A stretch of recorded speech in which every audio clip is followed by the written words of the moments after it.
저는 어릴 때 중이염을 알았어요. 알아서 많이 불편하고 지금도 그렇게 불편하게 살고 있습니다. 근데 양쪽 귀에 세방골이라는 그 기관이 있답니다. 이 세방골이가 기능을 잘 하면 균형을 잡아준대요. 근데 이 균형이 안 잡히면 어지럽고 정상적인 생활하기가 힘들다라고 하는 그런 그 내용이 있습니다. 하나님도 마찬가지예요. 하나님도 균형 잡히셨어요. 균형이 안 잡히면 남들 보기에 불안하고 그리고 어딘가 모르게 조금 불균형 되게 보이고 그렇게 하고 있어요. 하나님도 균형 잡힌 하나님이세요. 우리가 요한복음 3장 16절을 보면 하나님이 세상을 사랑하는 분이기 때문에 하나님은 사랑했습니다라고 그렇게 우리가 익히하고 있고, 우리가 하나님은 사랑의 하나님이시니까 한정없이 우리에게 선물 주시는 분이고 우리에게 복을 주시는 분이다라고 인증을 하는데, 제가 약 한 20년 전에 수원역에서 전도를 했어요. 예수 믿고 천당 가세요. 지옥 가면 안 됩니다. 그랬더니 어떤 지나가는 사람이 하나님은 사랑이시잖아요 하면서 이렇게 질문하고 하는 것을 제가 들었어요. 그래서 하나님은 사랑의 하나님이지만 또 하나 공의의 하나님이세요. 죄를 지은 것은 그냥 넘어가지 않습니다. 죄를 그냥 넘기신 적도 없고, 그리고 앞으로 죄를 그냥 넘기지도 않을 분이 하나님이세요. 그래서 우리가 지은 죄는 반드시 그 죄를 묻는 분이 하나님이세요. 전쟁은 죄에 대한 심판입니다. 이 세상에 하나님의 심판이에요. 전쟁이 온다는 것은, 지옥은 죄에 대한 사후와 하나님의 심판입니다. 그래서 죄에 대한 하나님의 태도는 결코 바뀌지 않았습니다. 그리고 앞으로도 결코 변하지 않을 것입니다. 많은 예수 믿는 사람들이 하나님에 대해서 편타적인 시각을 가지고 있어요. 그래서 하나님은 사랑의 하나님이시기 때문에 이 의로우신 하나님, 거룩하신 하나님을 잊어버린다는 사실이에요. 그래서 하나님은 죄를 용서하시고 죄인에게 자비를 베푸시는 무한하신 하나님의 사랑이다라고 생각을 하고 있어요. 그런데 로마서 오늘 읽은 6장 23절은 죄의 시작은 사망이다라고 분명하게 말씀을 해 주고 있습니다. 그래서 하나님은 죄의 책임을 묻지 않으시거나 죄인들의 죄를 결코 간과하시는 분이 아니라는 것입니다. 그래서 어떠한 일이든 죄에 대한 그 값은 지불되어야 되고, 대속에 대한 용서가 없는 일은 없을 것이다 라고 말한 겁니다. 그래서 그 죄의 값을 대신 치르시는 사건이 바로 갈보리 사건이다 라고 말하고 있습니다. 그래서 이 성경은, 하나님은 우리 사람을 하나님의 형상대로 창조하셨습니다. 그러나 인간은 타락을 했습니다. 그래서 인간의 정서와 감정, 질투, 분노, 의, 공의, 웃음, 눈물, 거룩함, 선함, 친절함, 자비, 이런 것들은 타락해 있다라고 말하고 있는 것입니다. 그래서 민수기 23장 19절에 보면 하나님은 사람이 아니시니 거짓말하지 않으시며 또 사람의 아들이 아니시니 후회가 없다라고 말씀을 하셨습니다. 그래서 하나님은 사람이 아니시기 때문에 하나님이 결정한 일에 후회함도 없으시고, 그리고 그 하신 말씀을 반드시 이루신다는 분이 하나님이시다라는 겁니다. 이사야 6장 8절에 보면 이렇게 말하고 있습니다. 또 내가 주의 음성을 들은 즉 말씀하시기를 이라고 말하고 있는데, 하나님께서 사람을 이용해서 사람에게 성령으로 말씀을 하시기 시작하셨어요. 그래서 사도행전 28장 20절에 성령께서 선지자 이사야를 통하여 우리 조상에 말씀하셨다라고 말하고 있습니다. 각 시대에 성령을 들어서 사람을 사용하셨어요. 그래서 하나님이 이렇게 공의의 하나님, 사랑의 하나님과 공의의 하나님이 성령으로 나타나셔서 성령으로 말씀하셨다라고 말하고 있습니다. 구약 성경에서 200번 이상 이렇게 말을 하고 있어요.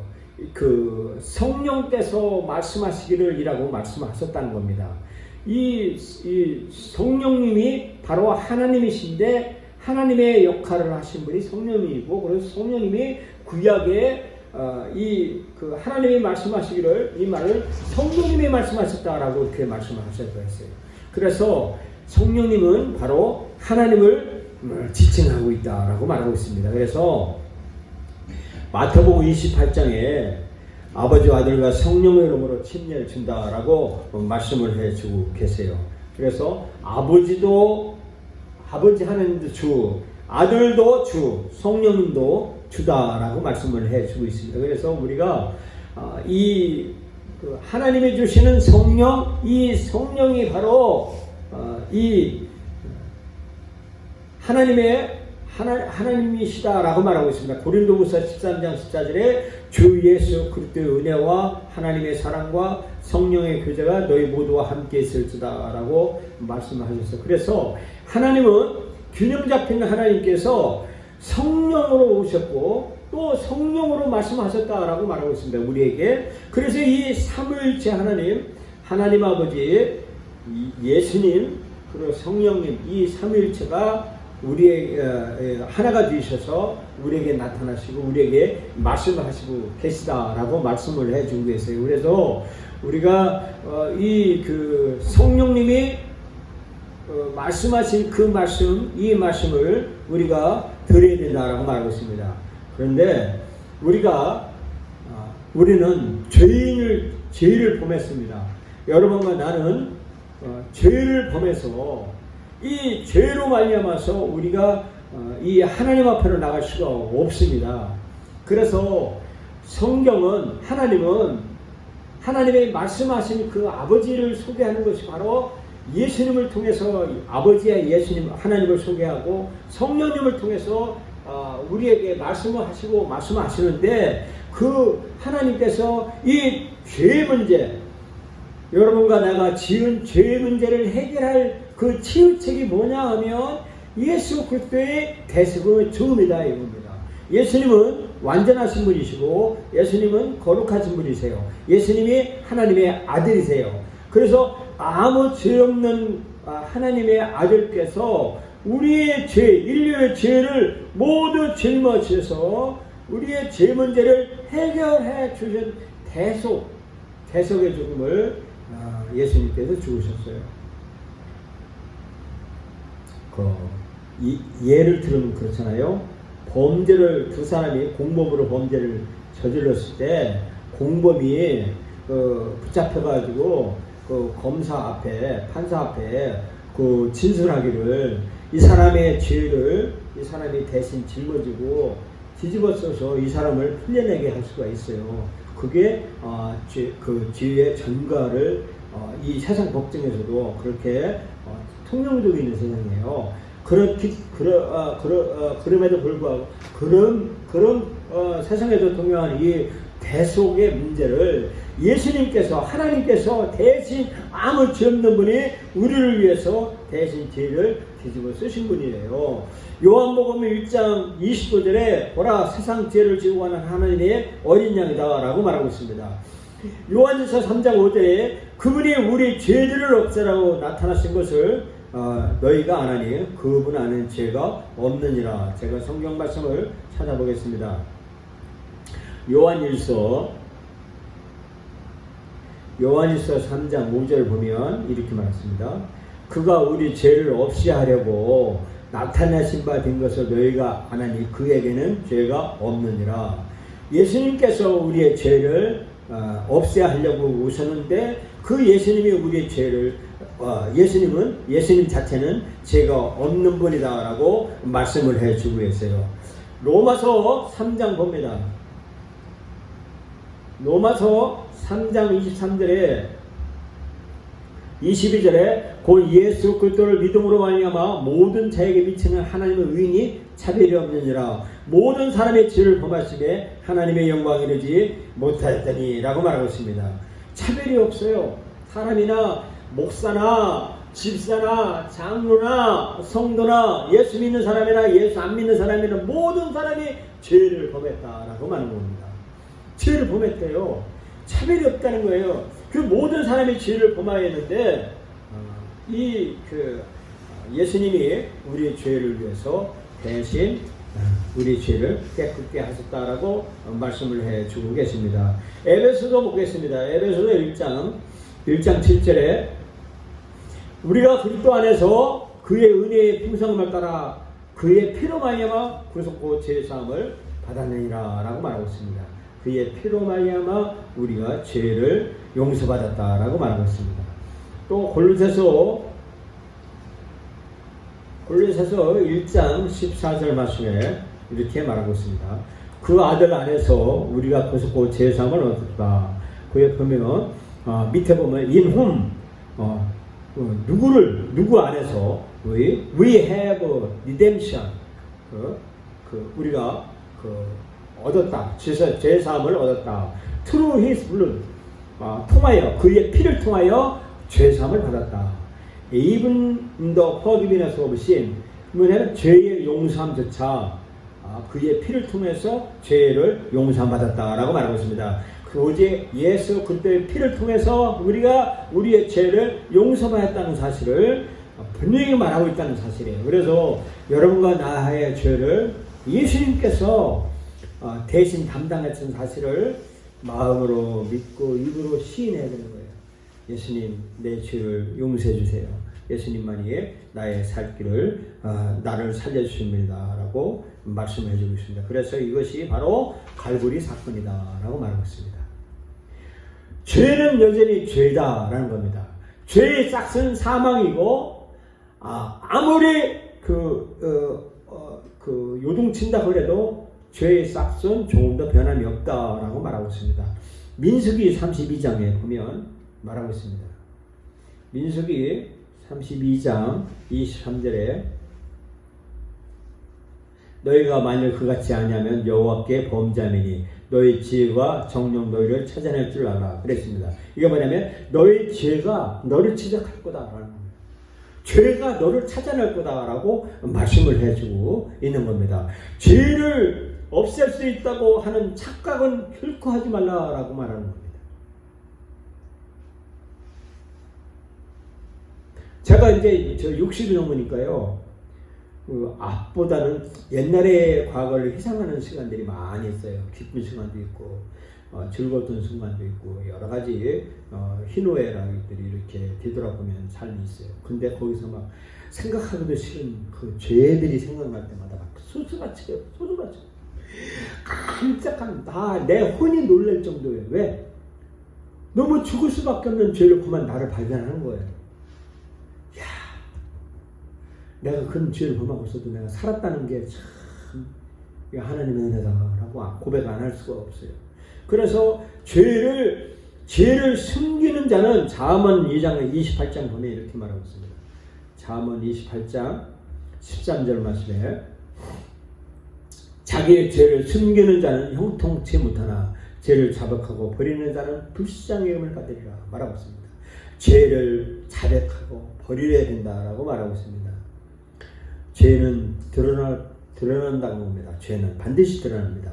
그리고 또 죄인들 역시 다 드러납니다.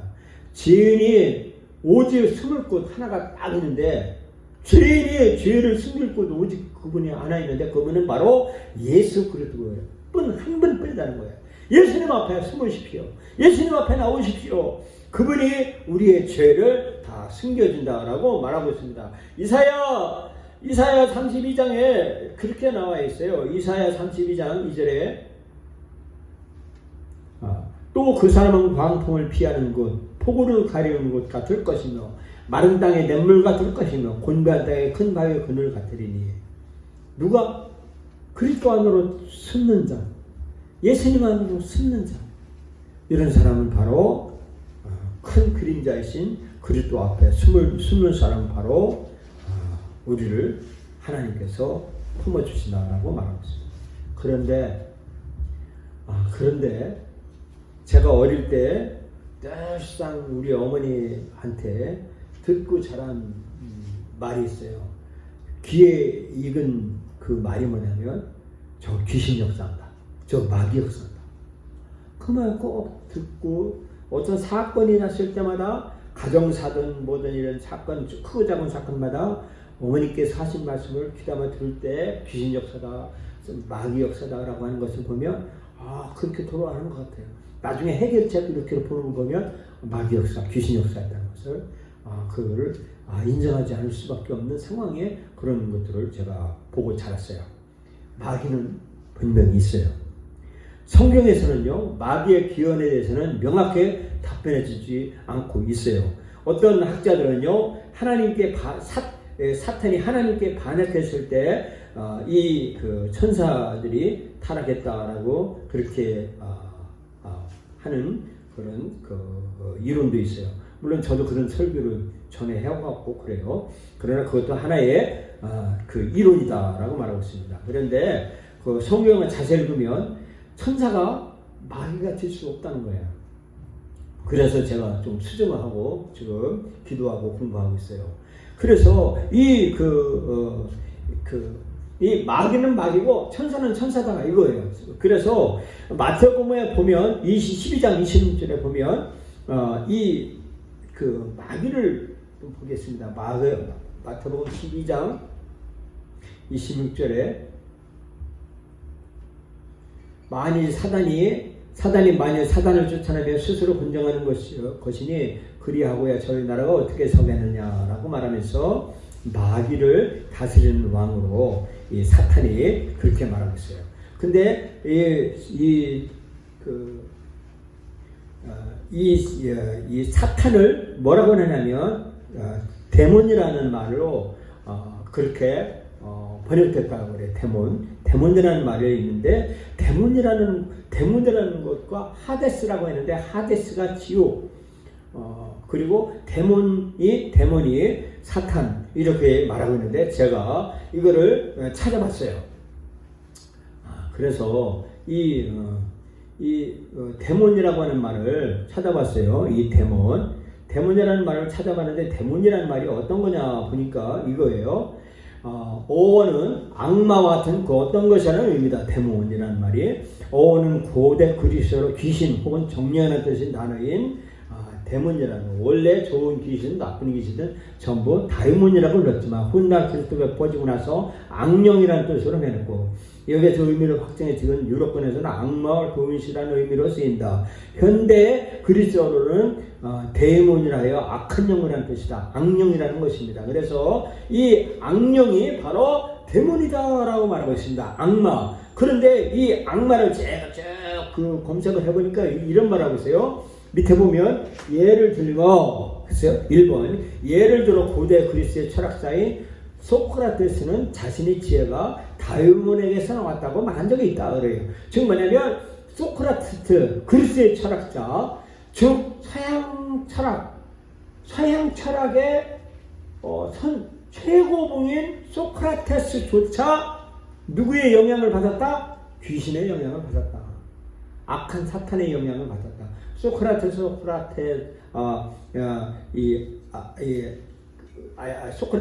아리스토텔레스, 플라톤 이런 사람들이 고대 그리스 철학자에 보면 자신들이 모두 악령의 세계의 수호신을 소유했었다라고 고백했다는 거예요.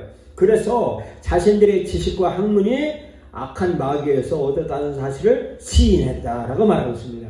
그래서 우리는 말씀으로 다시 돌아가 보면 하나님의 말씀만이 유일한 악한 마귀를 때려 부시고 이겨나갈 수가 있는 것은 오직 하나님 말씀밖에 없다는 거예요. 오늘날 학문으로서는 치료를 할 수가 없어요. 치료를 내가 할 수가 없고 속죄를 받을 수가 없어요. 오직 뭐냐면 하나님께서 말씀하신 이 예수 그리스도의 속죄의 피로만이 가능하다라고 말하고 있습니다. 그래서 오늘날 이 데몬이라는 그 성경을 번역을 안 한다는 거예요. 성경을 이 번역자들이 새로운 성경을 쓸 때 그래서 이것을 구별하지 못하게 해서 오늘날 진리를 제거해버리는 긍정적인 사고방식만 전형적인 모습을 띠고 있다는 거예요. 그래서 오늘날 강대상이나 이런 세상의 그 사고방식 또 어디 심리학 이런 성공학 이런 것에서 모든 것이 다 긍정적인 사고방식으로 진리를 대체한다는 거예요. 그래서 판을 치고 있다는 것이에요. 이 대법원 같은 곳에서 이것은 예가 아니다는 겁니다. 예를 들어 외설에 대해서 그들은 외설이라는 것은 없으며 어느 정도는 괜찮다고 한다는 겁니다. 그래서 예를 들어 외설에 대해서 그들은 외설이라는 것은 없으며 어느 정도는 괜찮다고 합니다. 모든 것을 예술이라고 부르면 다 되는 세상이라는 거예요.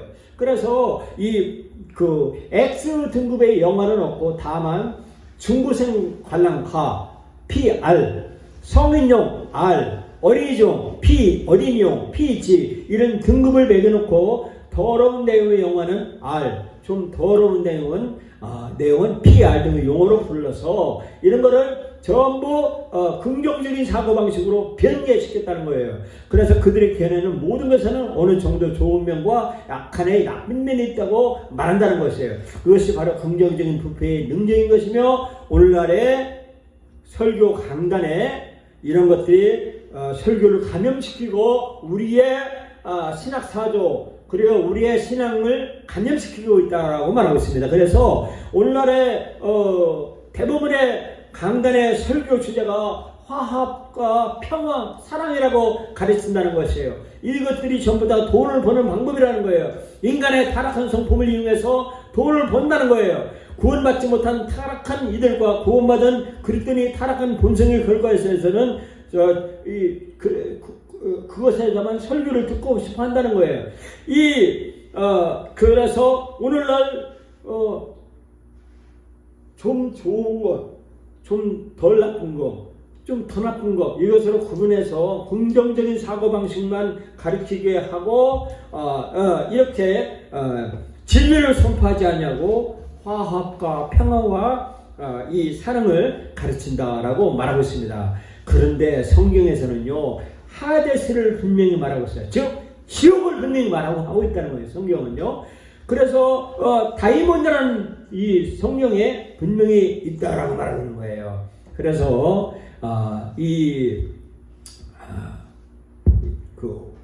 우리는 이 마귀의 세계, 마귀의 역사를 우리는 분명히 알아야 되는 거예요. 분명히.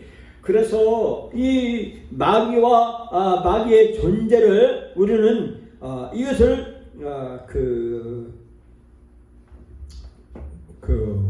분명히 알아야 된다라고 말하고 있습니다. 마귀적이고 사탄적인 종교의 영적 매개차들이 가르친 것도 있다라고 말하고 있습니다. 그래서 우리가 체험 그래서 이렇게 우리의 감성을 덧붙여서 눈물을 흘리고 체험하고 손을 들고 랄랄랄라 하고 그렇게 체험을 강조하지만 그러나 진리를 공부하라라고 말하고 있어요. 이 스페인이나 필리핀에 가면 울면서 이 깨진 유리로 자기 몸을 학대하고 죄를 사해야 된다고 하면서 십자가를 지고 불속으로 뛰어들고 이런 치마 같은 걸 입고 미친 짓 하는 마귀들인 사람들 보게 될 거예요. 이것을 마귀가 들렸다는 명백한 증거가 마가복음 5장, 열왕기상 17장, 18장에 말씀을 하시고 있다는 겁니다. 그래서 우리가 하나님의 말씀에 의하면 이 마귀 들린 무신론자는 없다는 거예요. 이 성경에 있는 마귀 들린 모든 사람들의 특징은 한 분 하나님을 믿는 것과 예수 그리스도는 하나님의 아들이라는 것을 믿고 신조를 가지고 있는 자들이 마귀 들린 사람이라는 거예요. 그런 사람들도 거기에 마귀 들린 사람들이 있다는 거예요. 왜냐하면 마가복음 1장과 5장에 보면 이 마귀가 그래요. 당신은 살아계신 하나님의 아들이십니다. 어째 나를 괴롭게 합니까? 라고 하면서 마귀 들린 사람이 하나님을 인정을 해요. 예수님을 하나님의 아들이라고 인정을 해요. 그러나 그들이 예수님은 나의 주인이십니다. 예수님은 살아계신 하나님의 아들이시고 나의 삶의 주인이시고 예수님이 내 안에 들어오십니다 라고 고백을 하지 않는다는 거예요. 그래서 우리는 이 마귀 들린 모든 사람의 특징은 종교적인 신조를 가지고 있고 예수 그리스도와 신성과 하나님 아버지 되신 것을 믿지만은 예수님을 자기의 주인으로 고백하지 않는 사람이 마귀 들린 사람이라는 거예요. 그래서 우리는요, 이 영적 세계를 우리가 얼마나 두렵고 떨리는 모습으로 우리는 이 주님의 말씀을 붙들어야 되는지 몰라요. 갈보리 사건, 십자가의 갈보리 사건. 예수 그리스도의 삶, 예수 그리스도가 나의 삶의 주인입니다. 내 안의 주인입니다. 나 예수 믿습니다. 그리고 예수님을 나의 주인입니다라고 고백하고 나의 죄를 예수님이 사해 줍니다. 지나간 죄를 예수님이 나의 죄를 용서해 줬습니다. 하나님의 은혜입니다 라고 고백하고 하나님께 영광을 돌리는 사람, 이 사람이야말로 진정한 그리스도인이고 여러분과 내가 그렇게 삶을 살아야 된다라고 하는 겁니다. 그래서 이 세상을 만만하게 보지 말라는 거예요. 아까 말했죠. 제가 인터넷 뒤져서 소크라테스가 대부분 악령의 계시를 받아서 학문을 설파한 존재라고 본인이 실토했잖아요. 그러면 이 세상에 악한 영이 얼마나 우리를 괴롭히는지 몰라요. 여러분과 나가 살 수 있는 길은 유일한 사건은 갈보리 십자가 사건. 주님의 보혈의 피를 의지해서 내 죄를 용서해 주세요. 나 천국 가고 싶어요. 주님 나를 붙들어 주세요라고 고백하고 진솔하게 예수님을 영접하고 믿고 시인하는 여러분과 제가 되기를 예수님의 이름으로 축원합니다. 아멘. 기도하십시오.